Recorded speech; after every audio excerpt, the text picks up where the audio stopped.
All right. We are back once again, finally here, Yes. in person, of course, Yes. which is great, except she leaves me tomorrow. No.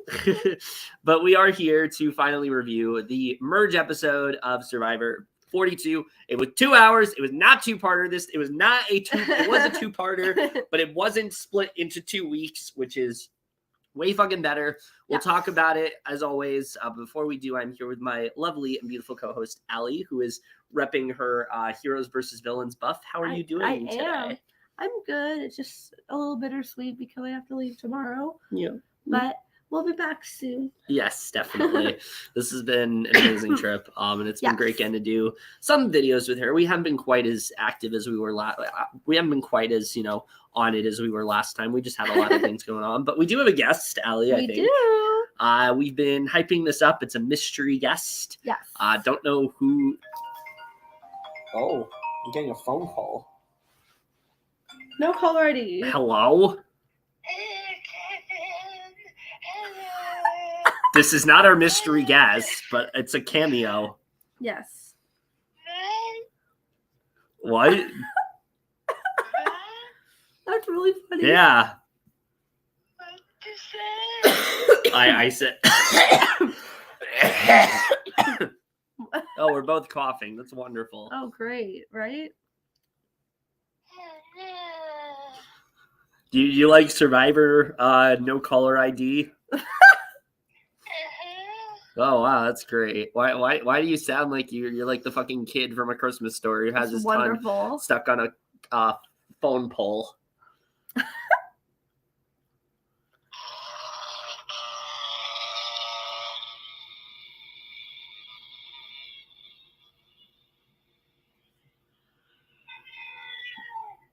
Wow. Bye. All right, that was a wonderful little diversion there. That was but anyway, we are gonna introduce our actual mystery guest, and we don't know who this is.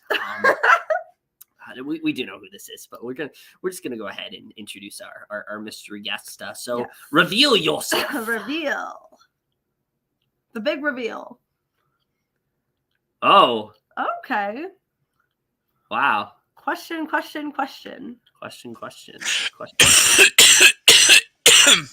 I think that pretty much reveals it right there. Yes, Mike is back. Yes. Ha ha ha! I'm back, bitches. Yes. Kind of hard to keep this a secret. I did tweet I was coming back. Yeah, true. We had a whole plan and everything. And then we got stuck in New Haven. Yeah. Then we missed the train because we went to the bathroom. True story. So yeah, good times for sure. Also, hello, Janaea. Hello. But before we do start things off, Mike, how have you been feeling about Survivor 42 so far? Lydia was robbed. Yes. Oh, sorry. That's kind of a spoiler, but not really. Anyway, that's it for this podcast. I know I'm kidding. We just end it there because we know who leaves. Really funny. Oh no, but no, I mean it's been a pretty good season so far. Yeah. I don't really like the twists. Don't really like the fake merge. Don't like the hourglass, and I don't like the Tori Meehan. Oh yeah, we very much do not like the Tori Meehan. We do not. That is very, very accurate.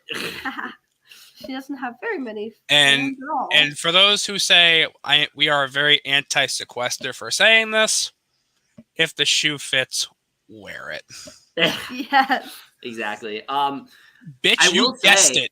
You was right. I will say, in terms of the merge episodes, I think this one was really fucking good. Yes, they did a really good job of balancing out both the relationships that are formed, and seeing how those are built upon that we saw in the summit, but then also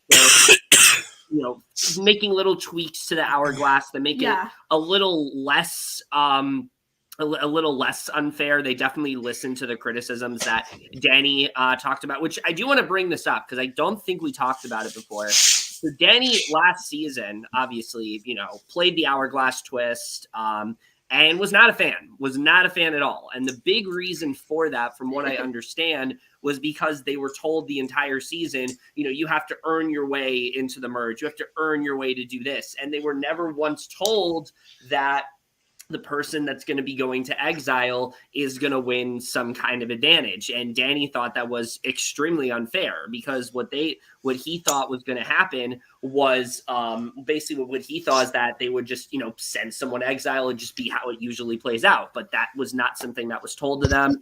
And, Danny would have liked to have that, indication. So they changed that up, which I'm happy about. There are a couple things that I'm still not thrilled with when it comes to the Hourglass, but I think it's definitely was utilized better. It was definitely way better than last season. I'm not going to lie. I don't know what you're talking about. Oh yeah. There was a whole thing. If you can look it up, Danny from last season was not very happy with the Hourglass at all. No. That's why they made the changes that they did. So. Yeah. I don't know. Did they do that in between seasons? Because that's all pre-filmed. I'm not sure. I don't know. It's hard to say they changed something based on reception when that would have theoretically been impossible given the time of filming. Well, they did the seasons back. Well, he could have complained to Prod about it. That is a possibility. Yeah. I also don't remember who Danny is. So he got 6, I think. I think 6th or 5th. Yeah. Oh, that Danny. My bad. My bad. Yeah. He was a football player, wasn't he? Yes. Yeah. Yes. That Danny. Gotcha. Yes, that Danny. I'm getting him. I almost got him mixed up with Deshaun for sorry. Oh, yeah. I almost got him mixed up with Deshaun for a second. But you can look up on online about it. There's a whole thing. It's really interesting. I kind of agree with that. We're not going to talk about Danny's dissertation when it comes to when it comes to everything surrounding the Hourglass. What we are going to talk about is this episode because it was really fucking good. We're going to go ahead and get started. Starting off with the remnants of Vati. We see that Chanelle is pretty thrilled with how Tribal played out, but feels it was also quite scary, and she voted Mike just in case Daniel played a shot in the dark. Mike, how do you feel that Chanelle put a vote on you? How dare she? Just add her to the long list of orgers who have written my name down, honestly. There's a long list of orgers, and it is an honor to have Chanelle Howell on that list. Let me tell you. Jesus Christ. But no, in all seriousness, the way this plays out was very different from how I expected. We did not talk about this, but basically Chanelle did this in an attempt to take the heat off of because she didn't know that the vote was going to tie. She didn't know they were going to split the votes and things like that. So she basically did it in an attempt to take the heat off of her if Daniel played a shot in the dark or something like that. Yeah. And Chanelle immediately fesses up to this, and he doesn't really seem to understand it. He says he never believed anything Daniel said, and he's especially upset that after he gave her his word, she completely just betrays him. And he basically says that after this, she's completely broken his trust. So yeah, this is going to be a problem for Chanelle, I think, because I love Chanelle, and Chanelle is my winner pick and has been since the very beginning. She has been my winner pick because we're our alumni of the same org. For those who don't know, audience, Chanelle is an orger. Yes. That's how a lot of us do know Chanelle. Chanelle played Pro Survivor the season after I did, and actually got third place there. All right. But fun. I don't know if that's her gameplay from an org is reflecting very well on Survivor. Honestly, I think she's having a hard time adapting. Yeah. Most orgers do have a hard time adapting to a real game like this. Yeah. I really don't think I've seen an orger do well on the real thing ever. No. Even Jack from the Circle did really bad. Yeah. He's an orger too. So honestly, Chanelle was my OG winner pick. Yeah. Honestly, the comparison, my go-to comparison with that, my go-to bullet point with that is Audrey on Big Brother 17. Yeah. Where Audrey I know of Audrey through orgs. I know people who have been friends with Audrey since before Big Brother, which I think is awesome. Don't get me wrong. Yeah. I will be honest. I am not fond of Audrey myself. No. But with that being said, I still think it's neat, and yes. I will be nice. Definitely. But however, on Big Brother 17, I really don't think. I think Audrey played one of the worst games of the season. I'm going to be that. Really bad. She played bad. Terribly. Yeah. But that's always my go-to point of like, I don't think people who play orgs do well on the real thing. I agree. I can't think. There's others. I just can't think of them off the top of my head. Yeah. But no, to get back on track, Chanelle. I don't think she's playing a great game. Mm-hmm. Do I enjoy it? Absolutely. Oh yeah. Oh yeah. It's very entertaining to watch. Oh yeah. And I do love that she did shout out Pro Survivor in like her preseason. Oh yeah. I love that so much. She did. No, I just think Chanelle is in a really bad spot right now, and I see her going like either next week or the week after that. Like I just don't see her getting very far, and I think Mike is already like doing a lot in terms of like throwing her name out, but they're all happy to. Yeah, they're all happy to have survived. We're going to talk about Ika here, which, my God, I mean, Tori just continues to piss me the hell off. Same. Rocksroy brings up how ever since he's come back from the summit, Tori has been constantly questioning him and has convinced herself that he is some kind of clue, even though he won't tell her any information, but says that he isn't doing so with anyone else. That should be the end of the conversation, like straight up. Like the second he says, I haven't told anyone else, like that should be fine. Like I don't know why there's so much doubt in her mind, but basically, despite him telling her that he hasn't told anyone about what he knows, she finds it infuriating, and he says he did what he thought was best for the tribe. Everyone in the tribe seems done with Tori because of how predictable she is and how little loyalty she has to anyone. So essentially, Tori's fucked at this point. I really thought that they were trying to set up the fact that Tori was going to be the merge boot here. Obviously, that does not end up happening. She's not making it. All right. I don't see it happening at all. I think unless she does what she does in this episode, throughout the rest of the season, I don't see her making it far. This gameplay just doesn't make sense to me. Like, what exactly is she upset about? The fact that he's not telling her the information, or the fact that she's not the only person that she's not the only person that he's told? Like, I don't really understand. Like, he hasn't told anyone, it doesn't really benefit her to know and nobody else to know. And we know the kind of game that Tori's playing. Like, if he tells her, she's going to rat it out to someone else, and then that's, basically going to ruin his game. Like, obviously he's not going to tell her. So, like, I just don't understand how this girl is playing. It's very, very confusing to me. And I think she did some good work with like that Swati vote. I do think she did some good work there. That was probably like the best she's done in the game. Yeah, aside from that, like, just not a fan of her gameplay at all. But Swati rocked. Definitely. I would have much rather have Swati here. So, yeah, that's everything until we get to the merge, which now Allie is going to bring that up. All right. Jeff brings up how the same twist is going to happen with the fake merge and the hourglass twist, although some things will change. The food will be from Applebee's. They also will know in advance that the player sent away will come back with something, and the 5 who win will determine what happens. Now, I like all these changes except for the place that gave me food poisoning. That's all I will say. Fun fact, I've got food poisoning from Applebee's once, and I refuse to eat there again because of it.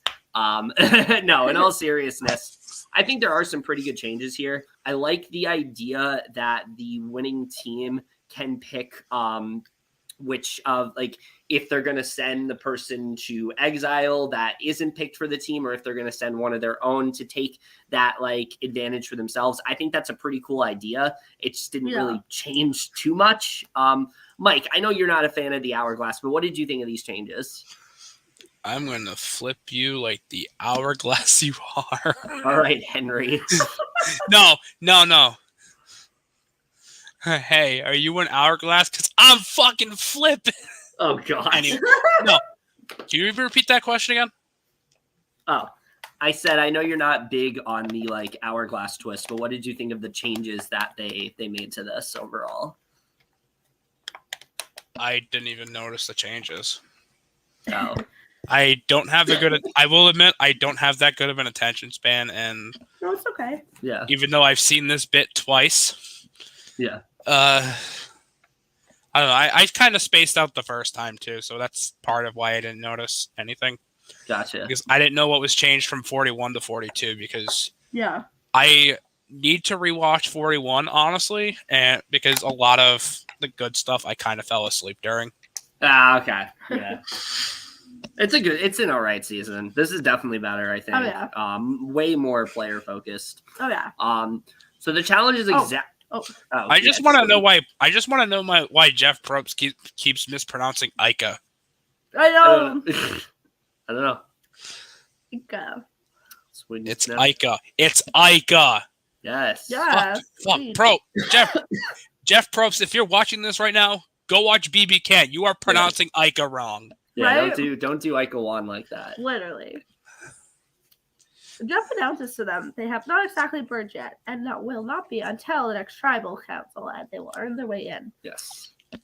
The challenge is exactly the same as last time, with them digging up a massive boulder. And listen, if an org did this to me, I would scream. Yeah. I've seen orgs do it. If I were in an org and we fake merged like that, I would not be happy. Yeah. Honestly, if I'm on a prod team and I get 12 like that, we're throwing hands. If you're gonna fake merge me out of the game, we are throwing hands. Yeah. Yes. I have not made a merge. I probably will never make a merge after that comment. But hey, you never know. We'll see. I don't know. Our one viewer is gonna keep tabs of that. We had up to 7. We did. Oh right. I drove them all away. Not that. No. Because I am a bad person who does not belong on things. No, it was probably Not just that. they were probably just people who like popped on but then had to A leave. bad person who people says is good. Not that. The challenge is exactly the same as last time, with them digging up a massive boulder and then also putting together a massive puzzle. I just thought it was funny they did the exact same challenge. I know. They all draw rocks, and the teams are as follows. Orange is Lydia, Jonathan, Maryanne, Hi, and Tori. Blue is Drea, Mike, Omar, Chanelle, and Romeo. Yes. The 2 who drew gray are Lindsay and Rocksroy and will not be on a tribe. Oh wow, my tweet got 8 likes. Oh shit, I'm not muted. For this challenge, the orange team wins. I wasn't surprised. I mean, that's the team Jonathan's on. Like, they're probably gonna win. Jonathan is like such a beast at these kind of challenges. The challenges, like, yeah, he's not really the strategist, but he's good he's not. He's great at challenges. Yeah. Strategist, no. No. Yeah, agreed. The orange team then has to decide who goes with them and who goes to exile to win a power. Hi felt Lindsay really needs to eat, so they chose her. All right, so now I do want to bring this up because Rocksroy keeps talking about how, this was like Tori's doing and things like that. And Tori does make a face when like it's Rocksroy, and you can tell like she definitely like low key like doesn't want him to get it, but they kind of do it anyway. I feel like a lot of that they did do despite her, because a lot of people were just kind of over Tori already. Yeah. And I don't really blame them, because I'm very much over Tori. I mean, no one's really like a fan of her. How dare you just be anti-sequester like that? I'm sorry. That was discourse for context. That was discourse on Twitter early on in the season, and that has to be by far the stupidest thing I've ever read on Twitter in terms of Survivor. Yeah, literally. So like, where the fuck is the correlation? Exactly. So the rest of this, we're going to talk about up until like the actual, hourglass happens. We're going to talk about the orange team, the blue team, and also the exile. I'm going to start off talking about the orange team here because there's not much to talk about. So everyone indulges in Applebee's meal, probably gets food poisoning after, just because Applebee's. Yeah, everyone got medevac. The season's over. Yeah, that's exactly what happened. They were just like, you know what? We really need you guys to push hard. We're gonna give you Applebee's, but it's gonna make you get food poisoning. So is that code for diarrhea? The Applebee's butt. Oh, hey guys, I can't come on the podcast. I got Applebee's butt. Jesus Christ. Oh. Anyway, Jonathan is very worried that people are going to see him as just a physical threat, and he wants to take the time to up his social game in the merge. I don't know how well he did that this round. I really don't. I feel like he got a few people on his side, but I don't really feel like Jonathan did that much more than he's done most of the game. I feel like like I've said before, I feel like Jonathan is someone that could have easily gone here, but he didn't, because I think people do want to overall work with this guy. So Tori talks to everyone about how little loyalty her tribe has to her and brings up how she can be a number for anyone and that Rocksroy only cares about the shelter and the fire. And she's excited to work with other people besides Ika. So basically, she's just completely just discarding Ika entirely. She doesn't care about them, doesn't want anything to do with them, really. Just doesn't want to be with Ika, as we can see. So Yeah. Anyway, you talk about the blue team. All right. Everyone is starving and are crushed they didn't win immunity. Chanelle feels she has a very strong chance of potentially going. Which she very well could have. Yeah. Sorry, I'm laughing at something I don't think I can talk about while we're live broadcasting. No, yeah, you'll have to show us after. Yeah, show us after. Fuck that, I'll show you right now. This is funny. Continue.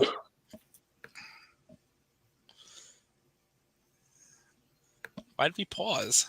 Hello? Hello. We're here. I said, hang. Oh. Good, you've been spared. Don't get the chicken Alfredo dish.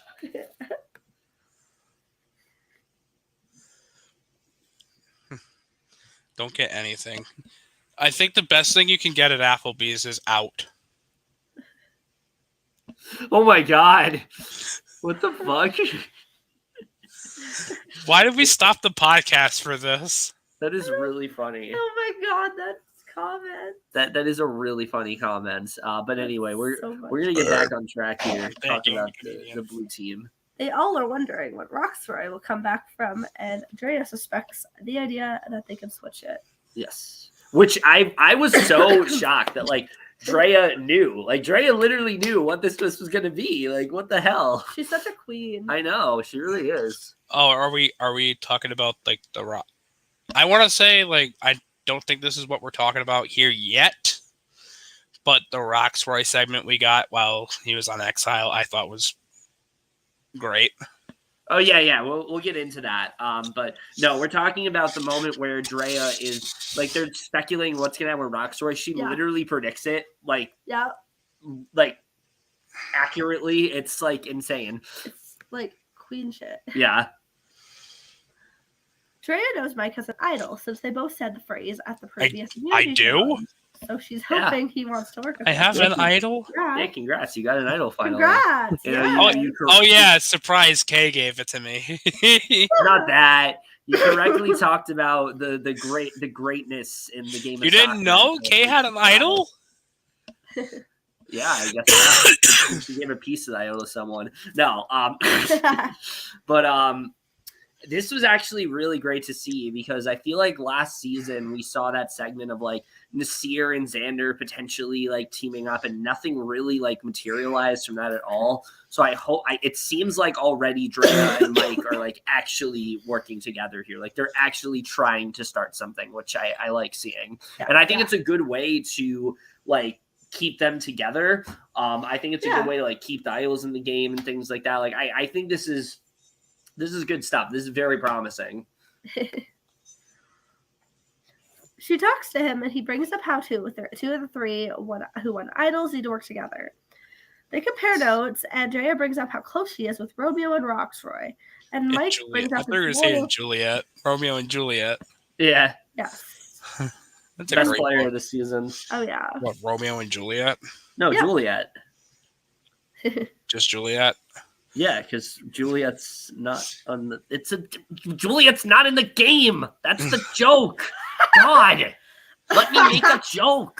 When she convinced Romeo to drink that poison, best move of the season. Oh my god. Oh, what a power play. When she gaslit him into thinking that she was dead. Oh. Phenomenal. A wonderful move. Anyway, we're gonna stop saying stuff like this. Was that a text? Was that a text to tell me to shut up? No, that was a notification from Smart News. What MIT's new Oreo meter revealed about twisting Oreos. Congratulations. Congratulations. Yeah. Congratulations, you won. And Mike brings up his loyalty to Hai and Lydia. I do what now? And she warns him about Tori, and he does the same with Chanelle. They agree to look out for each other. Yeah, so we'll talk more about this in a little bit. But like I said, I think some really promising stuff here. Now we're going to get into the exile. So Jeff tells Rocksroy that he now gets to question what the reward will be. He's very upset he wasn't picked, and he thinks Tori had something to do with it. We see him, he's building a fire and shelter, and then he comes across the hourglass, and he's constantly questioning, like, what is the point of this? But we get this really good segment with him. This is what you were alluding to, Mike, where he talks about him struggling with his vision because he has keratoconus, which affects both of his eyes, and that this may actually be the last time he gets to admire the great outdoors before his vision continues to deteriorate. And it makes sense. This is why he cares so much about his vision outdoors. continues to deplete. If you know the right, you know. Not that. If you get the reference, points. I very much get the reference. Shout out to Keisha Knight Polium, who's definitely not watching. You don't know that, I hope. That's true. She could be. She's there with her kid. But no. Kevin, what did we tell you about bringing people's children into things? Anyway, no, I thought this was a really great segment for Rocksroy. They've really done a good job, I think, of showing like how much this guy, he loves to admire the outdoors. He loves fire. He loves shelter. There's a purpose. There's a reasoning for all of that. And the reasoning is because of the fact that his vision's going and he needs to he really needs to take advantage of it. Wanda showed up. Still there. I love Rocksroy. His vision's going. He found Wanda. Oh my God. It was Rocksroy all along. My God. Rocksroy with MCU. It was Tori Meehan all along. Oh no. Keep Tori away from that. No, but this was a really great segment, and I really like what we were able to get here. Jeff then arrives on the boat, lets Rocksroy on the actual twist and how the hourglass is going to work, and we'll talk about what he does a little later on. But we're going to get into the rest of the fake merge here. Everyone meets up and introduces themselves, and this is the stuff that especially... Oh, just like us. This is the stuff especially that I enjoyed. The fact the episode was 2 hours, because I think if you were to split this episode into 2 parts, this would not be as good to watch, I think. This would not be as well done as it was. I think the fact that it was 2 hours and we didn't have that break between episodes, it flowed a lot better. We see Omar, and I gotta say, I was a big fan of Omar in this episode. I think he did a lot of really good shit. But he's fearful he could go here because he's one of the only people that are vulnerable. And Lindsay brings up how when a merge happens, you need to take advantage of the relationships you have. And so she wants to take this opportunity to see where Drea and Hai's heads are at with the amulet, which I will be honest with you, I forgot about the fucking amulet because they literally haven't talked about it since episode 1. But this is something they did a really good job in this episode of reintroducing us to relationships that we might have forgotten about. Like, for example, Omar and Chanelle, we know they met up at the summit. What came of that? And then, Lindsay, Drea, and Hai, them meeting up, early on. We met up at a train station. I mean, they could have. You never know. Maybe. You never know. Yeah, we're instead of Survivor on a beach, they're playing it in a train station for some reason. They're calling it Train Biver. No, they're not doing that. And they ended up missing their train. Well, that's very systematic of you, Kevin. Are they gonna have what? Are you telling me they're gonna then play cards on the train? They're gonna call it Card Biver. Yeah. That was also very systematic of you. I'm going to stop. I promise I'm going to stop. But no, I literally forgot about the amulets. And So they talk it over and seem like they both want to work together and use their amulets to further their game. But Hai is very worried that they're going to come for him because of how much they will want to grab power. So it seems like everyone is pretty much like on board to work together except for Hai. And I don't know what that's really going to mean for me because of what Hai does in this episode. Oh, I'm not really sure if he's in as strong of a position as he was like prior to, the beginning of this episode. I'm not really sure what that's going to mean for him, but I do still see Hai getting pretty far in this game. I think he's played. I am pretty sure Hai goes far. He's playing a really strong game. I think so too. They focused a lot on him. So Mike talks to Maryanne, and she talks about. You're going to talk to Maryanne, and she talks about how she feels like she had a lot more power in the game with both an idol and an extra vote in her back pocket, and she wants to listen to what others want and go with it to put them in the spotlight and take it off of her. This is a really good spotlight. Not that.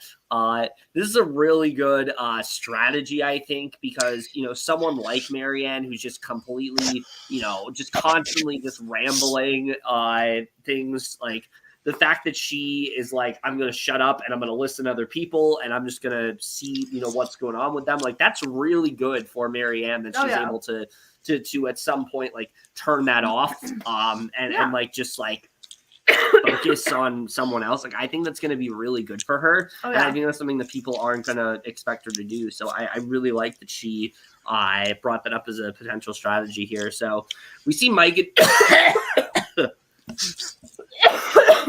we see Mike and at the same time. Yes.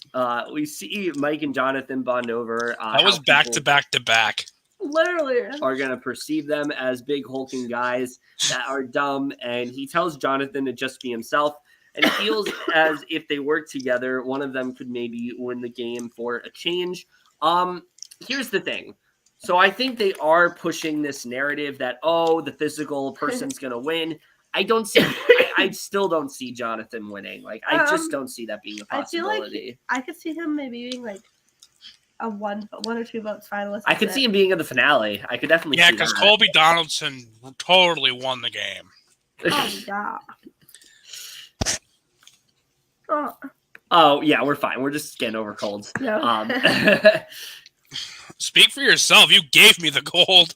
Yeah, she had a cold, and then I got it, and then Mike got it. So. And then I got it, my nephew got it, my sister got it, my sister's boyfriend got it. Oh, God. Jesus Christ. It's the time of the season. Yeah, it's great. For merging. It's the time of the season. Season for coffin. I said anyway, merging. What the fuck were we talking about? Coughing. So, yeah, I think the thing with Mike and the thing I'm continually impressed by when it comes to his game is the fact that he isn't just this physical threat. He's very good strategically. No, I'm just very stupid. No. He's very good strategically. He's very good socially. I don't think Jonathan has either of those things. So, like, I could see Mike potentially getting to the end and winning. I just don't see that happening for Jonathan. See, and that's why I didn't make the merge. So, yeah. Because someone decided I don't want to be a second banana. Anyway. I don't know what you would ever be talking about. But anyway. Everyone talks about how grateful they are for Jonathan helping them find food for the night, but he's also very intimidating. And Hai says that he wants to keep him in the game just due to his sheer physicality as a potential shield for him. So it seems like that's the reason people are going to keep Jonathan around. You can only do that for so long, though. So once again, I don't see Jonathan lasting very long just for that reason. Yeah, I see him making very I definitely see him making it far, but like not winning. Yeah. Okay. Romeo talks about how he feels close to Hai because they are both part of the LGBTQ community and how little he cares about adapting to other people's standards. Yes. Romeo grew up in a background where people didn't accept him and Hai didn't, and he's worried People back home who didn't know about his sexuality are going to look at him differently and not want to be around him. Hai tells him not to stay quiet, just to fit in, and that he should be proud for who he is. This is another thing that I feel like very well could have been cut if we didn't have those 2 hours, and I'm very happy it wasn't, because it was a really great segment for Romeo. I think I think honestly this is one of my favorite conversations of the entire episode, because these two have a connection that like other people just aren't going to have. And I think the way that they're going to bond, like I think they're going to be one of the tightest bonds of the entire season. Yeah, this was just based on this conversation. This was like a very important conversation, and I can see them being like an underdog duo. Yeah, I definitely can too, and I don't think people are going to suspect it. So, oh yeah, that was funny. Oh yeah, that was great. But no, like I definitely could see Hai and Romeo like definitely being a very like under the radar, like silent killer type duo that people just aren't going to suspect, and then they could potentially get, really far in the game. I see Hai getting far. I could potentially see Romeo getting far as well. Oh, same. But yeah, this was just a really great conversation. I really like seeing, Romeo gravitate towards Hai as the person that he wants to be, but he's afraid to be. I just thought it was a really great segment overall for both of them. It was so sweet. Yeah, really good stuff. Omar is told that Chanelle lost her vote at the summit, which means he also won't have one, and now knows he can't trust her at all. So yet another person that just done with Chanelle. Like Chanelle is just burning allies left and right at this point. It's really not looking good for her. I want to play devil's advocate here. What was the point of Omar risking his vote like that in the first place then? I don't know. I think what he was trying to do, because if you remember with the prisoner's dilemma, the way it works is like one person risks their vote, one person protects their vote. That person would get an extra vote. And it didn't work out that way. Yeah. Like I think he was betting on her protecting her vote, and that didn't happen. I think that's what the edit did too. Yeah. Yeah. Yeah, I do feel bad for Chanelle. I think she was trying to play a certain game, and she just got caught up in like a lot of and like a big mess. And I think it's gonna be very hard for her to get out of it. Yeah, she really has to do a lot of damage control. She wants to. Like honestly, if Daniel doesn't do what he did at that tribal council, I think she'd be in a way better spot right now. Can I just say Daniel was one of my least favorite players this season? Oh, I love Daniel for the entertainment and the chaos. He was very entertaining. Yeah, he was very chaotic and he was fun to watch, but yeah. No. Daniel. Mike bonds with Hai a bit, while Maryanne bonds with Lydia. Hai talks to Drea and Jonathan and proposes the idea of making an alliance with the three of them. Rocksroy, Lindsay, Omar, Lydia, and Mike. Which we'll talk about that alliance in a little bit later, because it's I don't see it lasting. That's all I'm going to say. I don't see this alliance lasting at all. No. He also brings up how Chanelle truthfully was going to be the next person out if they were still in tribes, especially with how much she always flip-flops. And Drea warns them about Tori, and Jonathan brings up how on Taku Maryanne is going to be the next to go. However, he doesn't want them to think they're super close. I didn't understand this. I didn't understand why he threw out Maryanne like that, especially if he's like, oh, well, I don't want her to go. I like Maryanne. It's like, I literally bring up anyone. I didn't really understand that.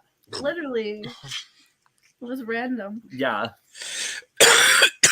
Lydia talks to Chanelle and plays dumb with her, and Chanelle feels like she's holding a lot back.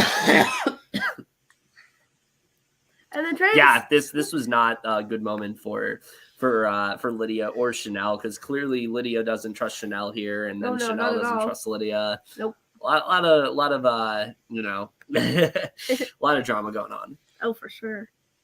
Drea decides to tell them about the extra vote and wants to use it as a way to get out Tori. Hai feels like, though the groups are divided, they each have a low-hanging fruit target that could easily go during tribal. But, is the low-hanging fruit a second banana? Not that. But before, they can decide who that low-hanging fruit target's going to be, we see Jeff lets them know that Rocksroy has decided to smash the hourglass, thinking the others didn't get to eat and now can. I thought that made sense. Like, that was a pretty understandable reasoning. I don't think Rocksroy would have gone if he hadn't have smashed it, but obviously he was probably going to. So this, of course, means that the Orange Tribe is no longer safe. One of them is not going to even make jury. Tori then claims that her reasoning for not taking this power for herself was given to Rocksroy to help him, but he doesn't really buy it at all. She's full of shit. I think yeah, we all this know, seemed right? incredibly fake. She really just said that to cover herself. Tori's so fake. Yeah, she's definitely. I thought it was gaslighting, to be honest. Yeah. So the actual challenge is all pulling on a rope and stacking letter blocks and have to spell the word immunity. Sadly, Tori does win the Bullshit! challenge. The eye was upside down. Was it? Yes. Oh. I'm kidding. No, that's a reference to, I believe it was HHH. Oh. It was here HHH Final Immunity, I believe, and I believe it was Chrissy that had to redo her thing because her U was upside down. Yeah. Yeah. And I could be telling this story all wrong, by the way. I don't remember how the challenge went. It was either Chrissy or maybe Ben had it with the U was upside down. Oh, Tony did. It was Tony. No, that's the wrong season. Oh, okay. Oh, you could be right. I'll Google it. It says Tony puts one of the eyes upside down, invalid immunity when everybody else wins immunity. No, that was a joke. That's Tori. Oh, okay. That's the joke I was getting at in the first place. Of yeah, no bullshit. Tori had the eye upside down. Gotcha. All right. But yeah, unfortunately that is what happens here. But it makes for, I think, a very messy turn of events. Oh yeah. Okay, it was Ben that had the upside down U. Okay. So it was the same challenge. You had to spell immunity with it had Ben, or it was like the challenge where you go along with the rope and you gotta spell immunity in a tower. So why I'm remembering this wrong is Chrissy did win it, and I'm remembering this now because she chose to vote to save Ryan, which sent Ben and Devin to fire, and obviously Ben won fire. Ben won the game, but Ben was the one who initially finished first, and they did not count Ben's submission because Ben had the upside down. Ben's U was upside down, the U in immunity. Wow. So people were making a joke based on that Tori's eye was upside down. But that doesn't matter because obviously that's the whole point of the joke is the eye doesn't matter. It looks the same right side up and upside down. Yeah. That's funny. Yeah, her name is Tori. Yeah, that's that. I don't think an upside down letter changes pronunciation there. No. I don't think that would. I mean, why not? Yeah, honestly, Rocksroy is a lot nicer than I would have been in that situation. He is. So Lindsay brings up how I'm literally the survivor expert here. So Romeo talks to Tori and complains how much Mike is constantly up Jonathan's ass, and he wants him gone. It's comfy, sorry. He wants him gone just due to how much of a threat he is physicality-wise, and Rocksroy, meanwhile, is told all of this info that he missed, including the alliance that he's now in, which is such a funny conversation where Drea is like, I forgot who was talking to him about it. I think it was High, and he's like, yeah, well, Drea felt good with you anyway, so, you were pulled into the alliance. Really fun stuff to watch. But Lindsay then brings up how she wants Maryanne out because she has a lot of hidden ammo, and High and Lydia will go to rocks for each other, so she's the only option, and people need to be more fearful of the power she has than her or Jonathan. I get where she's coming from for sure, but this really just felt like a desperate attempt to protect Jonathan. That's why Maryanne's name was thrown out here. Not really because it was really just oh my God, Jonathan's gonna go. I need to scramble and do something. That's very much what this was. I will say she's not getting purpled anymore, so that's cool. So Chanelle feels that Lindsay is only doing this to protect Jonathan, who she doesn't see as a golden boy very much at all. And anyway. Yeah. Great word choice. So Golden Oreos. So Omar knows. Yeah, no, not that. Omar knows he doesn't. Omar knows he doesn't have a vote this round. He's very annoyed because he can't push much for anything. And Lydia then brings up that while the 8 want to work together, she doesn't want to be the one on the bottom. And so Omar then literally takes that information, throws her name out, knowing she isn't willing to be loyal to the 8 and wants to keep all of Taku together. This was like a really sneaky move from Omar, and I was fucking here for it. It was like, so snaky. I wasn't expecting him to do that. What I thought he was going to do is say, okay, Lydia doesn't want to work with them. I'm going to pick her up and I'm going to try to pick her up and work with her. But that's not what he did at all. Instead, he's just like, all right, you're out of here. And I think it was definitely the right move because I don't think people suspected that Omar was the one who did this. But he lets Maryanne know that she was – he goes as far as to go to Maryanne, tell her she was the primary target at first, and she feels that playing her idol now is not the right move because it would end her game within a second. And he then lets High in on the plan. He doesn't see it as an option at all and needs to get votes onto Maryanne because he doesn't want the physical players to go first. So Omar just was like, I don't have a vote. I'm just going to create all the chaos that I can. And I loved every second of it. Like, he knew he was safe. He knew he didn't have a vote. And that king just fucking, just made everything as messy as possible. He banished any single, line that he could, and he just fucking, tore it down. I was here for it. What a great moment. Oh, yeah. Wait, if you're going to tell someone if they play an idol, their game's going to end in seconds, that's not possible. No. That's literally not possible. No, I get what he's saying.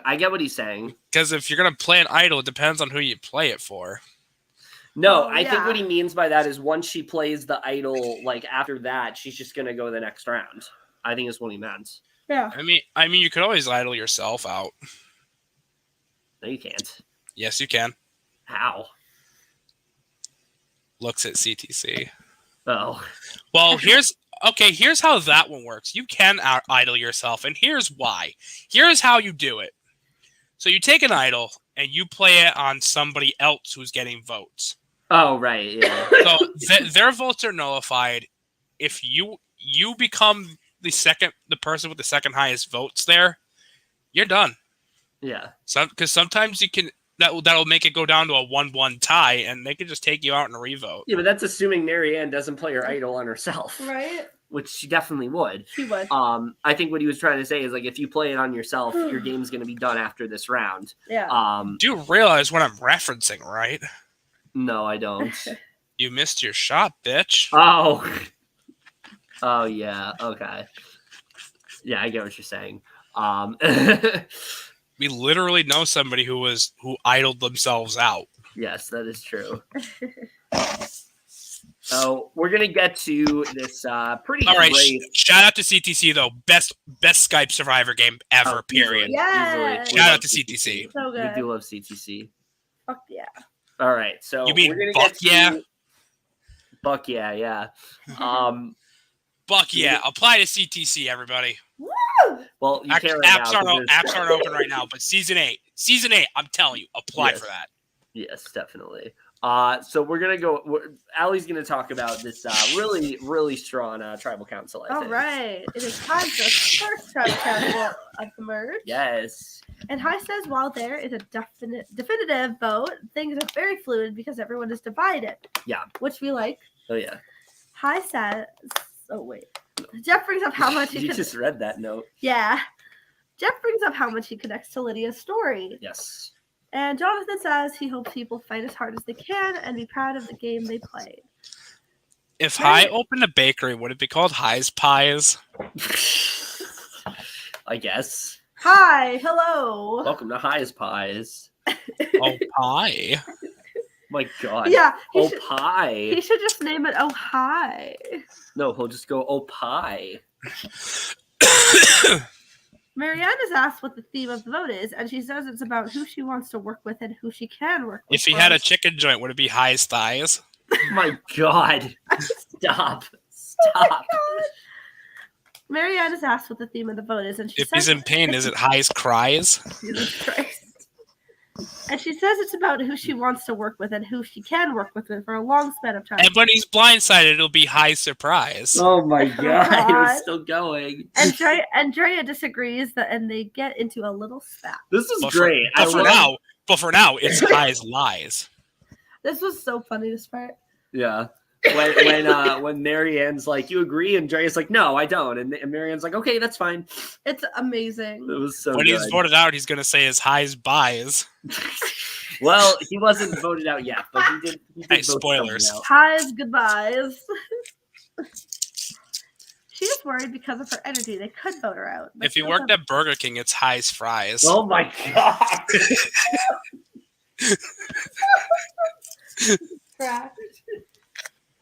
She is worried because of her energy. They could vote her out, but feels everyone in the tribe has special things about them. Some If that are obvious. If he has some that bugs, aren't. it's High's flies.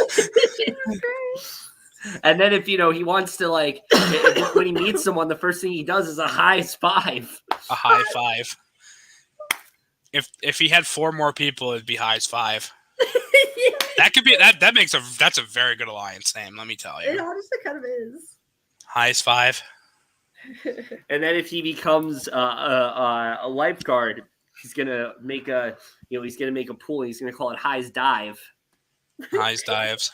Yeah, We're going into half rhymes now. we really are. A beetle then shows up and crawls onto Rocksroy, which scares her. That was so random the way that happened. She was like, "What is that?" She's like, what the heck is She this? thought it was like a bird. It was like the most random thing. Yeah, What? That a beetle showed up and landed on Rocksroy. yeah. I hope it was Paul. What? Oh, I hope it was Paul. Oh my god. Well, was it Ringo? Chanelle says this game. The other 2 are dead, so I mean. It can't be the others. Was it the ghost? Chanelle says this game is supposed to bring out your most authentic self. Yes. Question of the day, audience. Who's your favorite Beatle? It's Beetle the Bard. Yes. What? Beetle the Bard. That's a Harry Potter character, or as I called him in Org I played, Beelzebub. I think I know what you're talking about. Yes. Oh my god, Avada Kedavra. Yes. Honestly, if I think I can inflict pain on Kevin's ears if I make Allie laugh enough. That's true. But I like her laugh. So do I, but it's very loud. It is. In person, anyway. Yeah, it is very loud. It is. That was a blind side even for me. Speaking of blind sides, let's get to this vote. All right. The vote goes down, and surprisingly, Lydia is blindsided by a vote of 6-2 to 2-1. Yeah, this was surprising for me because of just how messy this whole round was. But Such a I mean, mess. I give this up to Omar. Like Omar really worked his magic, and Yeah. he really kind of changed the course. Not my Lydia, not Lydia Chlamydia. Of the vote. I love her so much. Yeah. If But you're not on also, if you're not on Twitter, no. you don't get the reference. High also voted his closest Yeah, friend. High was one of the High votes for her. High literally is like, oh, I won't go to Rocks for you. Just votes her out anyway. Yeah. I know. I right? will say, I feel like that could be that's a good move for High because now he's not going to be pinned as like, Yeah. because there was enough of people there from that other tribal where High. It's common knowledge that High protected Lydia at that tribal. Yeah. That's a good point. I just hope like it doesn't come back to bite him where people are thinking like he's going to do it to them. But we'll see. Yeah, I hope that doesn't happen. I would hate for someone to vote their good friend out right Yeah, before right? before. I hate when people vote their good friend out right before the merge. Looks away. Aw. That sucks. Okay. Allie, get out of the way. All right. So Lydia talks It's about okay. how We much went to Ponderosa and we had High's pies. So Lydia talks about how much this sucks to be so close to the merge, but she learned a lot about herself, and she hopes a lot of young girls can see that they can do what she did, and they don't have to get to the end to have a meaningful experience. And I really did enjoy Lydia quite a bit, but I'm not shocked that she. That's true. Yeah, no, Jenny really was done dirty. Jenny was done very dirty. Oh yeah. They could have easily gone for Lydia. My thing with Lydia is that she's a very fun presence to watch, very entertaining. Yeah. Love her on Twitter. Like one of the funny.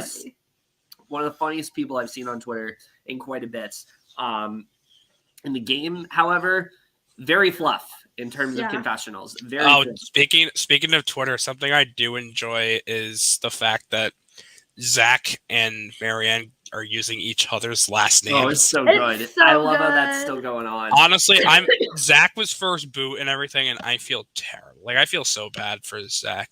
Well, no. I think technically Jackson's first boot, which is even worse. Yeah. Oh yeah.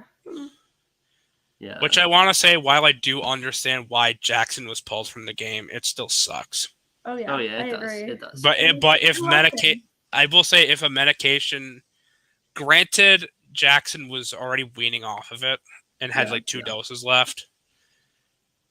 If a medication is gonna make you like dehydrate or like whatever the case was, by all means, it's understandable because.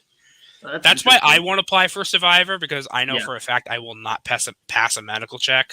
Yeah. Because I am a diabetic. I dehydrate very easily. I get dry very easily. Yeah. And I am the type of person where sometimes I will feel kind of dizzy and like have to lay down for a while. Yeah. So I know we're backtracking a lot. Bear with me. I have not been on a podcast in months. Yeah, that's true. You haven't. It's true. Yeah, no, I thought about this too. It would have been crazy if that happened. Yep. I don't know who would have gone there out of the 3. Aww. Yeah, but oh wow. Aw. Type 2, baby. Yes. That's really interesting for Drea. I'm wondering if people are gonna keep track of that. But yeah, I mean, like I said, I enjoyed Lydia on the show, but like I don't really feel like she was someone that was getting a lot of content in terms of like actual like game strategic content. So I'm not surprised that she ended up going here. It's unfortunate. Yeah. But I mean, still a really strong episode. Still so really great to watch. And I think they did a really good job with the Hourglass twist overall. I hope it's a good merge. I think it's going to be a good merge. I think we have a lot of interesting dynamics going on. That alliance is probably dead after this. I don't see them getting very far at all. I think people to watch out for in terms of like who's playing like really strong games, Mike, High, and Romeo. Those 3 are like really kind of like killing it right now. I think that Omar also is very much like this silent killer at this point that I think people aren't going to suspect. So. I think people to watch out for. I think High is one to watch out for. Yeah. I think Mike is one to watch out for. Yeah. Omar. Yeah. Chanelle, not necessarily for the good gameplay end of it. No. There is a possibility that she could kind of be dragged to the end, hopefully. She could. It's possible. I don't think her jury management would be the greatest. I think she could be a good goat to bring to the end. Yeah. I forgot who else I was going to say. Maybe Maryanne. Oh, yeah. Drea. Of course, Maryanne. I think Drea's in a really good spot, too. Drea's definitely in a good spot, yeah. My least favorite right now is actually Jonathan. Yeah. I look at Jonathan as more of like the wannabe alpha male archetype. Yeah. I think he's trying. I think he's to be more than that, but he's like not. He reminds me of a Joe Anglin with with more personality. There's an 8. Okay, so the 8, I have it right here. It's what is it? Where is it? Shit. Oh, okay. So it's High, Drea, Jonathan, Rocksroy, Lindsay, Omar, and Mike. Lydia was in it, but that's the 8. Yeah. Like, nope. I don't see them sticking together because they were not on the same page when it came to this. No. They said, "We love you, Lydia, but we got to get rid of you." Yeah, I don't see it happening. Because okay, Lindsay... that was so good. Shut up. That comment was so good. No, stop. We're going back to that. That was good. That was funny. It was so funny. I liked that. We love you, Lydia, but we got to get rid of you. All right. Anyway, before we wrap this up and go off on another tangent, Mike, we're gonna go Oops. ahead and give you a chance to plug your shit. So go ahead. Are you sure you want to do that? Yeah. You know, Are you really sure you want to do that? I don't know, but you know, I'm going to. Okay, so if we're plugging me, Instagram is WonderPuff Games. It's not WonderPuff 16 anymore. Oh yeah. I changed it. For reference, I was kind of in a super Pokemon mood, and 16 is the jersey number I have in Sword and Shield. And then I was like, you know what? I want to try to get more of a variety out there, so I changed it to WonderPuff Games because just WonderPuff was taken. That's my gamer name. Twitter is the same. Lately, I have been posting about one thing and one thing only. So, Whatever would that be? if you're into Mally content, I'm your guy. If not, I don't blame you. For those who don't know, the three of us just kind of met up in person. Yeah. And this was supposed to happen while all three of us were together. Yes, as aforementioned, we got stuck in New Haven. Kevin got sick, and we just went to sleep by the time we got back here. Yeah. Yes. Well, Kevin went to sleep. Allie and I watched movies. Yeah. We watched one movie. All right. Yeah. And just riffed the shit out of Camp Rock. But anyway, that's me. I'm here. And yeah.